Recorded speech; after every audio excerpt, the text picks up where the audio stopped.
नमस्कार मित्रांनो, लग्नानंतर होईलच प्रेम मालिकेच्या येणाऱ्या पुढील भागामध्ये आपल्याला जबरदस्त ट्विस्ट पाहायला मिळणार आहे। काव्याचं ऑपरेशन सक्सेसफुल झालेलं असतं आणि तिला शुद्ध देखील आलेली असते, पण मात्र ती आता पार्थला ओळखण्यास नाकार देते। काव्य बोलत असते की मी या माणसाला ओळखत नाही, माझा नवरा जीवा आहे।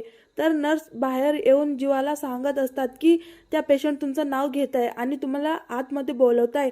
त्यावेळेस जीवाला काहीच माहीत नसतं की नक्की काय चाललंय, त्यामुळे तो काव्याला भेटायला आत जातो। तर जीवाला बघताच काव्य त्याला आता घट्ट मिठी मारते। म्हणजेच मित्रांनो, काव्याची मेमरी लॉस झालेली असते।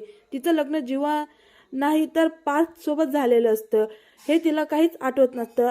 आपलं जीवावर प्रेम आहे आणि जीवाही माझ्यावर खूप प्रेम करतो, एवढंच तिला आठवत असतं। डॉक्टर पार्थला सांगतात की काव्याच्या डोक्यावर जोरात मार लागल्यामुळे ते त्यांच्या लाईफमधील काही विशिष्ट काळ विसरलेले आहेत। म्हणजेच काव्याला पार्थ सोबत लग्न आणि त्यांच्या पुढेचं काहीच आठवत नाही, तिला फक्त स्वतः आणि जीवाचा भूतकाळ आठवतोय। तर मित्रांनो, हा असला ट्विस्ट तुम्हाला पाहायला आवडेल का? कमेंट करून नक्की सांगा।